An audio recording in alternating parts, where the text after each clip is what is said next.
yeah, let's look at You're in Space and Everything's Fucked. This is a horror tabletop RPG. What I think is cool about this one is it's for 2 people. I think that's what's cool about this demo is it's for a GM and a player. They are kickstarting right now, and they're making it into a completely full game. What I love about this is it's procedurally generated in the sense that the GM doesn't have to prep anything, and that's one of the reasons I wanted to originally run it on stream. I might still run it at some point in the future. The timing just didn't work out. But what's really cool about this is it doesn't require prep, but I do believe that the Kickstarter, they have some adventures that they're working on, or that's a stretch goal. So that's going to be cool.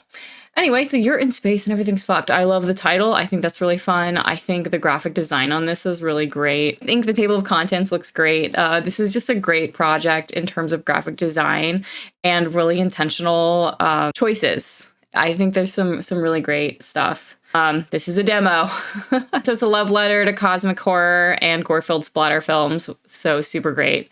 This game is for 2 players, one taking on the role of the isolated hostile space station while the other embodies a survivor, emergency aid, or some other unlucky fucker who's probably going to die horribly. Anyway, so it's inspired by some of my favorite things, including Dead Space, System Shock, and the Alien franchises. You just need 6-sided die, so D6s, paper, 2 players, and the PDF. We talk a little bit about the Kickstarter here. Core mechanics and a resolution system, character creation is included in this. It's a very robust demo. I am looking at the spread version right now.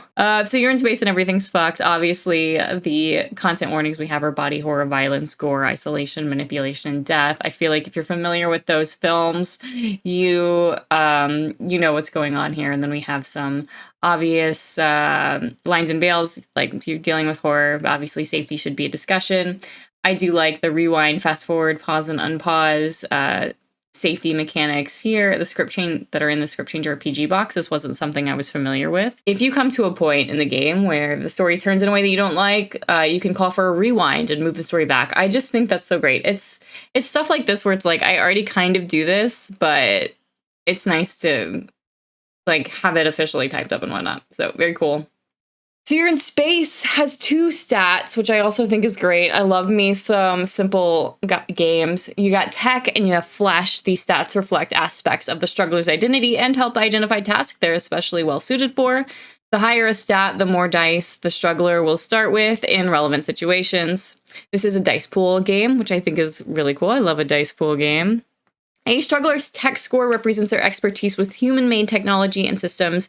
It is used when performing checks related to technology in your setting. For some reason, I see this and I automatically think VCR. I don't know. There is better computers, but my brain is like, this is how you know if someone can work a VCR. It's an important skill to have in isolated and horrible space stations, if you can work a VCR. A struggler's flesh score represents their physical prowess and capability. It is used when performing checks related to physical strength, dexterity, or any other aspect of human physicality. So hitting something with a stick, hiding in vents. So this is how this is just like skin, right? I love that. The resolution system. If the struggler tries to do something under pressure or when the outcome is uncertain, a check, a dice roll, aiming for a specific number or range of values must be made. The station is in charge, so the other player or the GM is in charge of declaring when a check is needed. This game uses it. So this is where it talks about the pool, which I think is really cool. I love pools. I love dice pools. So 5 and a 6 are hits, and then every other result is a miss. 0 hits is a total failure with things getting drastically worse. 1 hit is Fyric. I am not sure if that's how you pronounce it, but with the struggler getting what they wanted, but at a noticeable cost. And then 2+ hits is a job well done. So say you roll like 4 dice, and 2 of them are 4, or 2 of them are 4. 1 is 2 and 1 is 4, but the other 2 are 5 and 6, you succeed. So to build a dice pool, the struggler will start with 1d6 for each rank they have a relevant stat in, and then 1d6 for each advantage, and minus 1d6 for disadvantage, and then minus 1d6 for each relevant wound. And the wounds are like, from what I understand, your hit points. So advantage and disadvantage refer to when the struggler has a leg up in a situation. I think we all probably know what advantage and disadvantage is. have a good sense of that. I mean, if you have a leg up or if you have an advantage, if the station has a leg up on you, or if you're in an unfamiliar situation, you probably have disadvantage, right? Okay, so combat and action. There will be times when the struggler is locked in direct conflict. Combat and other sequences should be a conversation. Okay, yeah, love that. Monstrous threats have weak points. In combat, the struggler can create an advantage by taking aim, adding 1d6 to their dice pool. Okay. Consequences. Almost every check will come with some kind of native consequence. These consequences can be pretty much anything, but these are a few to keep in mind. Only make checks when necessary. Focus on failing forward. I really like that. I think that's super fun. When a check has 0 hit points, any kind of consequence would happen, but it shouldn't make progress outright impossible. Also good. Games. This is where we talk about, I think this is one of the cooler, this section talks about, sorry, I'm thirsty. I think this section talks about some of the cooler things in the game. There are only threats in space, especially within the setting. Often there will be situations that put the struggler's physical well-being on the line. Fighting off a monster, climbing around some debris, or hanging from a ledge over a fire can all lead to injury. Regardless of the source, when the struggler gets hurt, they track it on their character sheet as a wound. The wound they write down should serve as both a mechanical and a fictional reminder that things will be harder going forward. So I love this is both a mechanical and a story move, basically, right? It moves the narrative forward. It gives the player and the person running the game something to work with, but it is also has a mechanical backbone here, which is really cool. The first wound, and I mean, if you're playing this game, you have to be ready. You're gonna die. Like it's in the title. You will die. The first wound should be something that can be patched up to be mitigated, like a broken foot or a hand, a spike through the leg, a dislocated shoulder. Second wound should be exceptionally worse. It will require special attention and could potentially permanently debilitate the struggler. If not taken care of quickly or correctly, the struggler is flirting with death. A severed hand or arm, a gouged eye, stolen bones. The third wound is final, sending them to their death. It should be awful, disgusting, and painful. Always keep your lines and veils in mind and make appropriate use of script change during these scenes of intense violence. This is the struggler's last breath, likely at the hands and claws of a twisted monstrosity. Make it count. So a spine torn from a torso, chest ripped open and melted, a face eaten. It's very good stuff. Wounds can be healed, bringing them down one level with appropriate tools and time. For example, a first wound could be healed up with the medkit. A second wound, however, may require the use of a medical bay or a doctor's help. If the struggler doesn't have the right tools, they may still attempt to treat their wounds with a check, but it's difficult, and the consequences should reflect the nature of the wound itself.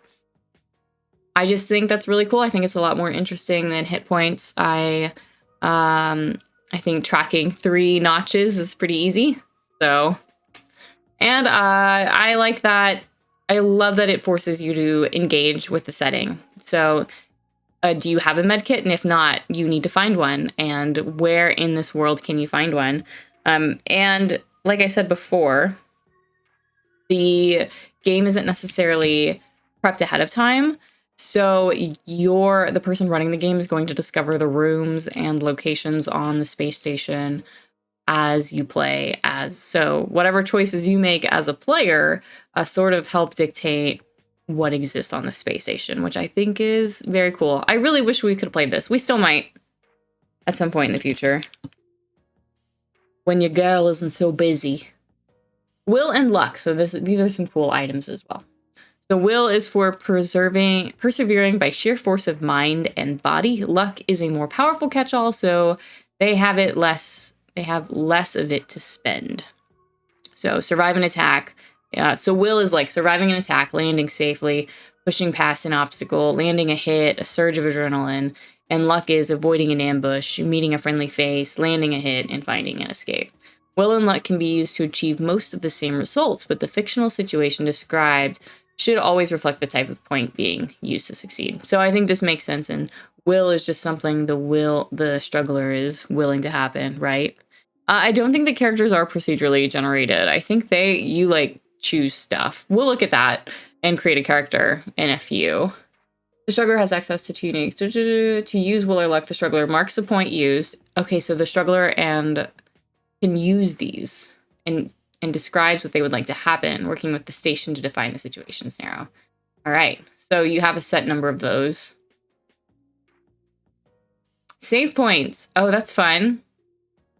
Video game staple save points are specific rooms on the map placed by the station or struggler where the struggler is safe from danger and can save their progress. When the struggler dies, they'll respawn at the last save point they used, all wounds healed, and all spent points of will and luck restored. When they respawn, the struggler keeps any marks and gets to choose 1 item in their possession and any associated ammo to keep. The rest of their items, including key items, are left on their corpse where they died and their XP is lost.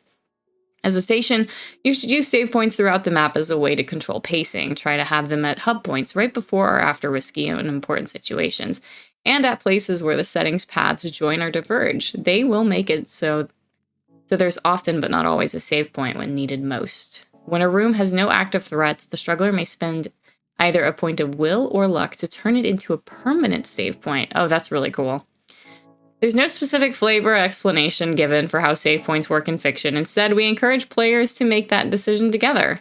It doesn't need to be anything super specific or scientifically accurate, and some details can be left a mystery. Examples include a cloning pod that spits out a new you if you die, a 3D printer that produces a body and pulls a mind from another dimension, automated occult ritual machine.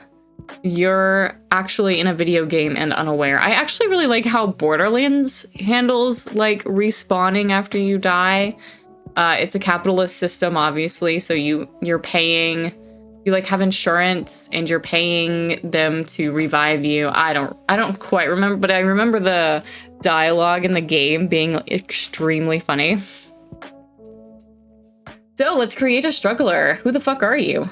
When it's time to create a struggler, think about who some of your favorite sci-fi slasher characters you've been. A key aspect of You're in Space is either intentionally leaning into or away from genre tropes, and the characters you play is an important starting point for adventures. Ooh, space fucked. This is a fun one. I'm excited for. Yeah, it seems really rad. Welcome in. How you doing? So you're welcome to come up with your own backgrounds or choose one of the following. Let us choose systems tech. No, I don't know enough about systems. Custodian. I know how to clean. Look at yourself. After you have a background, describe your look. This could be a few words. I definitely am wearing overalls and I am covered in stains. Not with grease, just a lot of stains. I actually didn't title this. This is what I downloaded it and this is what it was called. So your stats, strugglers start with 2 points to assign to tech or to flesh. I feel like I should put 1 in each. So 1 point in tech and 1 point in flesh to be a custodian. I don't feel like I would be extremely powerful in just one of those. Throughout the game, you'll have chances to improve these stats, so instead of trying to be as effective as possible, think about your struggler's history and identity and assign points accordingly. The struggler also receives 5 will and 2 luck at the beginning. Ooh, we have 5 will, noted by the boxes on the character sheet. Okay, so we'll take a look at the character sheet too. Your best friend. So that was fast. I think that's pretty much it. Lastly, your struggler is given a unique tool. Your best friend, lastly, your struggler is given a unique tool, and if they're lucky, a variety of other useful items. The unique tool is an especially useful item the struggler equips themselves with at the start of play. Once one of the first scenes that should be of the struggler finding and gaining access to their starting equipment. I think that's a great. I think so few games don't make me tell you to. I've been going to bed. I went to bed early last night. I'm doing great. I think so few games fail at telling players how to start. I think it's really easy to say, here's some rules and here's some things you can do, go forth. But I think giving players and a GM the framework of this is how you start is very vital, especially for our indie games where it can be a little bit of a struggle to get into it. Saying, hey, your first scene should be finding your equipment. I think that just, it's like, all right, great. Then we'll go from there. I don't know how many threads I've read on Reddit where folks will post about a game and be like, hey, I read this whole game. It sounds great. I want to play. How do I start? I've made a character. What do we do? So I think this type of thing for group games is great. I think it's great for even solo games. Wretched and Alone does it really well, where most Wretched and Alone games, they have the first entry that you fill in your journal with. So it's day 1. I am so-and-so. I've been here for 1 day and I am about to die. And then you start the game with day 2. So I think this kind of setting, helping people set up is great. I hope more games look to include that. Besides the pocket lint, when the unique tool is acquired, you may also find some additional items alongside it. First, make a standard check and see how many hits you get. Then find the column for that amount of hits and roll 2d6 on the search table on page 42 to see what you find. Oh, all right. Page 42. Okay, first make a check and see how many hits you get. I don't know. Do I just roll 1 dice? I guess. Struggler may spend 1 luck. A 5. That's a hit. I don't know how I would get 2 hits. Because... Do I roll 2 dice? Oh, we got a... Swore I heard someone walking and it frightened me. This is cool. We got a unique tool generator. So we'll do that in a second. I guess I rolled 2. Oh, it does say. Make a check to see how many hits you get. I got 1 hit. Then find the column for that. Okay, yeah. I'm gonna roll 1 more dice. So I got a 5, which is a hit. So let's roll 1 more. That's a 3. So I got 1 hit. And now I roll 2d6. Oh no! I lost the d6. Oh, it's gone forever. No, I see it. So now I roll another d6, 2d6. And that is 8. 1 MX handy wield. Welds things together for a time. Very cool. Love that. He usually is asleep before I am, Kaya. All right, let's create a unique tool and then we'll go back to the top. So my weapon of choice is 3, a small plasma cutter called Errant. My tool of choice is a small plasma cutter called the Errant Bastard RC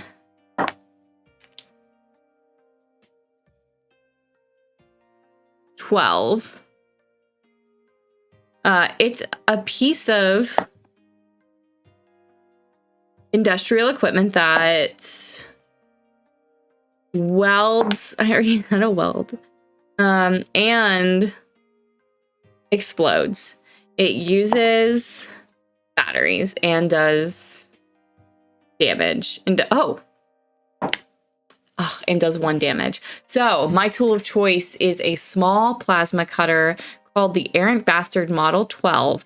It's a piece of industrial equipment that welds and explodes, but it uses, batteries? It uses batteries and does 1 damage. So that's my weapon. That's very cool. And then I also get a handy weld. I really like to weld. As a janitor, it's important that things stay welded, and I was on the ship to make sure of that. It's my passion to make sure nothing is unwelded. Someone says they're unwell, I weld them right up. Mapping and exploration. A big part of what makes survival horror work as a genre is the buy-in from players.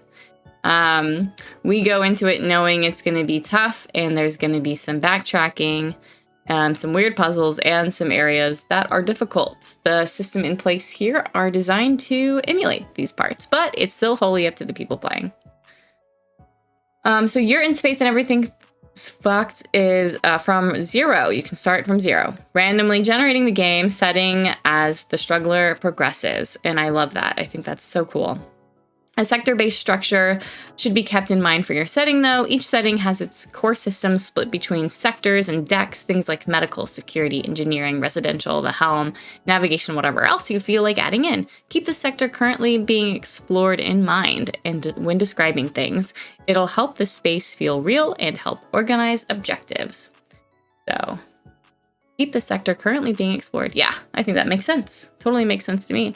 And I like that they give examples of the different sectors. I think that's so helpful because I am not good at coming up with that kind of thing off the top of my head.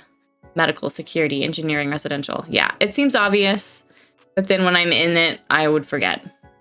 When opening a door to a new place, roll 2d6. Okay. I got a 1 and an 8. No, a 1 and a 6. That dice looks like an 8. A 1 and a 6. So that would be a monstrous flesh room that is filled with gore. When opening a door to a new place, roll 2d6. On 2 to 10, generate a room via the table. Oh, on 11 to 12. Okay, what did I get? I got a 7. So that, yeah, I generated a room. On 11 to 12, roll 1d3 on the set pieces table on page 25 and proceed accordingly. When generating and describing a room, keep in mind the locale and the sector you're in, allowing the room to inform. Yeah, that makes sense. Your setting may be improvised, but you can still make story-based decisions. Oh yeah, you can. The station always has free reign to add a room they feel fits an area being explored. Yeah. Also, I love the layout of this. They did a great job. Like the just great use of lines. And this is great. All good. And the artwork is really fun. Good stuff.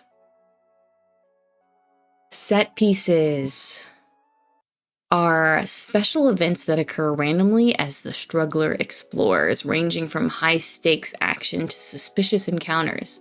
They exist to spice things up during play. When using a set piece, you should keep information hidden from the struggler to emphasize the horror of a situation.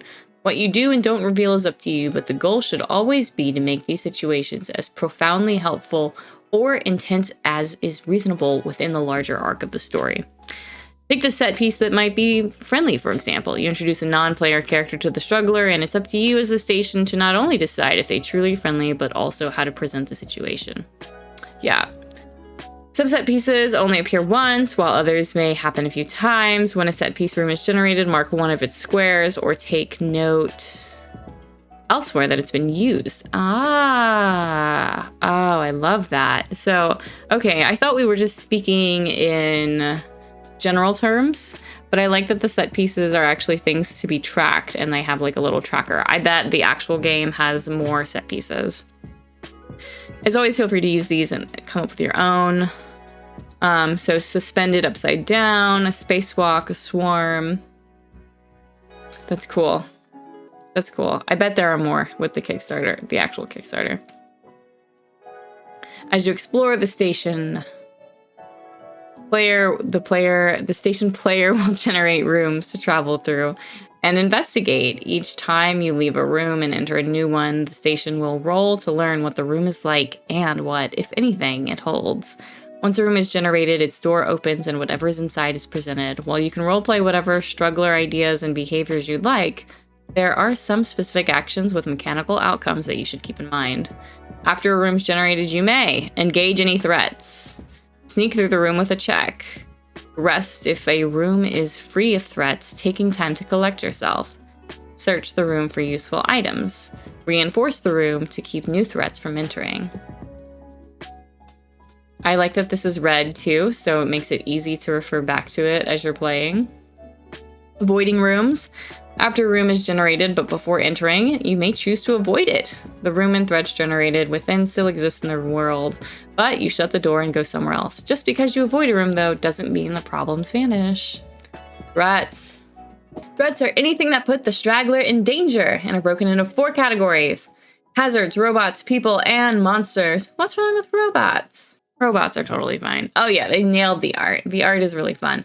I think the art is like kind of scary, but also kind of whimsical, which it feels like the game is a bit like that. It sort of teeters into that whimsical area while still maintaining the horror vibes. It's they towed the line very well. Hazards are environmental threats, robots, non-sentient machines programmed to cause physical damage. Oh, okay, that makes sense. People include humans, aliens, and sentient machines. Okay. Anything the struggler would have a conversation with. Okay. And then monsters. One of the most important aspects of survival horror are monsters. The struggler needs to be careful, clever, and conscious of their path to survival in order to stand a chance against monsters. When a monster is encountered, roll 2d6 and take note of the result before generating them. Whenever this number is rolled in the future, you'll only encounter more of the generated monster. Oh. Only generate new monsters when you roll a new number. That's cool.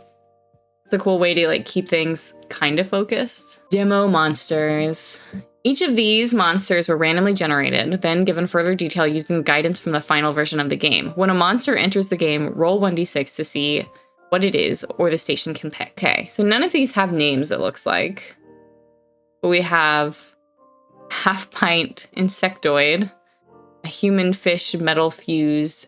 It's fine that they don't have names because I can see how they were randomly generated because it looks like their HP might have been randomly generated, limbs might have been randomly generated, size, body, weak points, behavior, and extra. All of those were probably from like a generated table, and then the description was written afterwards.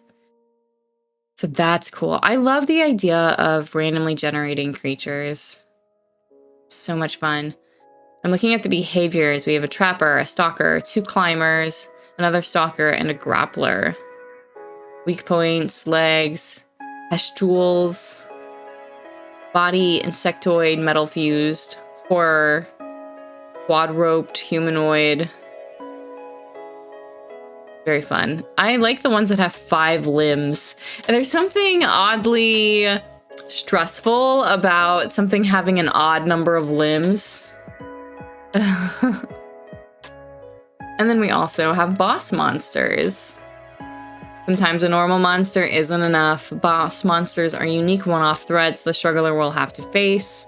The station should use boss monsters sparingly and should build up to a full confrontation with them over time. To facilitate this, you'll use a countdown. I love countdowns. In the full release, there are steps for generating unique, intense boss monsters by expanding on the regular boss monster generation. In this demo, I provided special encounters. When it's time for a boss monster, pick one to use. Boss encounters only happen once, so make them big and intense. All right. After the first full objective or the first set piece is finished, whichever comes first, roll 3d6 to determine the starting value of the boss countdown. Oh, okay. Every time the struggler passes through a room, lower the countdown's value by 1. One thing that I love about horror board games is they have a countdown, and if the countdown gets to like 0, either you all die or the creature you're trying to fight finds you, or the world is destroyed, something of that sort. But I think it really helps with generating anxiety and overall tension. Tension gets so much higher when you have some sort of a countdown. So I'm really excited that that's here. I think it's cool how it's part of the core rules, and it seems pretty easy to implement. I would be interested in some sort of visual to help the players see the countdown going lower. I'm trying to think of how I would do that. When the countdown is decreased halfway, begin foreshadowing the boss in the distance. Then when the countdown is fully decreased, generate a boss monster per the instructions. So I love that they want you as the narrator to discuss that, but I also think it would be cool if there was a more visual way to show that. I'm a visual person, so seeing a countdown actually happening would freak me out. And then we have a space snake, a corridor of flesh, and cosmic healthing. I love this description. It is here, it is here, it is here, it is here, it is here. That's really fun. Size, impossible. Body, meat and hate. Weak points, good luck. Behavior, incomprehensible. Extra, it's hungry. Cosmic, it's incredibly huge. It exists on a scale rivaling your setting. You need a bigger gun. I can't help but think of the turtle from It. Space snakes, 8. Limbs, 2. I know, I went with turtle instead of actually it, but I don't know. I think the turtle is harder to wrap my head around. Body. I'm kind of reading these out of order. Can you tell I have ADHD? Latched onto the exterior of the setting is a hydral-like, two-armed snake thing from hell. It may be small, but it's splitting and spreading, and soon it will cover the exterior. It must be stopped. Corridor of flesh and metal given form, fused and furious. The corridor has come to life, using tentacle and explosive pustule to trap, terrorize, and tear apart its prey, which is you. Very fun. We have items. I wanted more boss stuff. I mean, it makes sense it's not in here. But it said, in this demo, I've provided the special encounter. Oh, this is the next page. Yeah, of course. Hey, congrats on getting your moth, Alan. How you doing? Items come in 3 varieties. Is this it? Pretty much. Oh, and then we have some objectives. So we have items, which can help. I like that you don't have to count ammo. Armor, on the other hand, is used to prevent damage. And then we have some sample items. I like that there's constant reminders that the lists aren't exhausted and you can create your own stuff. I don't know. I don't mind having reminders that I can add my own flair to a game. Look, I'm a simpleton. Sometimes it's good when people tell me I'm allowed to do something. Give me permission, and then I'll go for it. But sometimes I need to be given that permission. Here are some sample items. We got a spec suit, a plasma cutter. Man, they really like the plasma cutter. I see a lot of dead space in this. So we love a repair kit, energy drink. Gain +1 d6 on the next check you do that requires intense focus or speed. That's cool. Okay, so I like how that a lot, actually. That's fun. And then we have our objectives and placing objectives, and this is the last page we're going to look at. So objectives are shorthand for the next important thing we need to do in the fiction. The station can always help come up with the next steps and approaches, but should never outright tell the struggler how something needs to be done. Make puzzles, not solutions. Yeah, fine. I just like to make the solutions, too. I like to have an idea of what the solution is, I guess. When a new objective appears or becomes active, roll 2d6. The result is the number of the rooms the struggler needs to pass through to get to the objective. Oh, that's really cool. Okay. I like that. So you don't even know necessarily where the objective is. You only discover it. You only discover where it is by exploring. That's fun. So when you generate an objective, you may also roll 1d3 to determine how many minor objectives it has, so little side quests. Minor objectives can be, I guess side quest isn't the right word, but you know what I mean. Minor objectives can be in any room, including those already visited. When you place an objective, don't draw the rooms between it and the struggler until they're generated. Play with difficulty. If something's closer, maybe it's also more difficult. After generating an objective, work with the struggler to determine what the minors are. Yeah. Ugh, that's really cool. So this is just a taste of the full game. Look at the Kickstarter page. They've raised a ton of money, which is great. I still need to back the project. I thought I had it. I've been getting emails, but it says remind me. It looks great. No prep. I think that's so good. 2 books, 1 for the station and 1 for the struggler. So 40 pages each. The PDF we were looking at is a total of 43 pages. So you're looking at double the content. Monster generation. That's great. Digital edition. Well, I missed that. That's okay. The hardcovers are beautiful. I'm probably going to go with the paperback. The hardcovers look gorgeous, though. And then they have the limited edition set with the... What is this? What is this? We've got some dice in a special tin. Okay. Yeah, we love content. I got some add-on items, too, that are fun. Stickers. You're in space and everything's pomegranate gore. Oh, this is, we got some beard balm and some lip balm. That's really fun. And then we have the stretch goals. So I think these are really cool. So they hit the 30th. I say we, like as if I've already contributed. I haven't, but I will be. So I already feel a part of it. They funded Christian Sorrell, also Meat Castle. Christian Sorrell is really cool. Does some really cool stuff. So that's really cool. I'm excited to see what they do. Service worker horror scenario about a theme park going from the happiest. Oh, that sounds awesome. So theme park inspired little adventure. Weird care, you say? Yes. Mold front. Rena will write the second mission briefing, the story of a mining excavation on a distant ice planet. I love a good ice planet. Nim will be joining the team to write the last mission briefing for Found Transmissions. She's set to bring us to the story of a survivor trying to escape a doomed space station before it begins an intimate friendship with a massive warhead. Oh, the twisted remnants of a corrupted AI. Very cool. And then there are the folks involved. So all the stretch goals have been hit, which is great. So I'll be backing that later. Today, probably. I need to before I forget. But there you go. There's a little link. And that is You're in Space and Everything's Fucked. It's looking extremely promising. Everything I've seen about it, it's really promising. The demo sounds really cool. Well, it is really cool. We just looked through it. I'm excited to see it continue to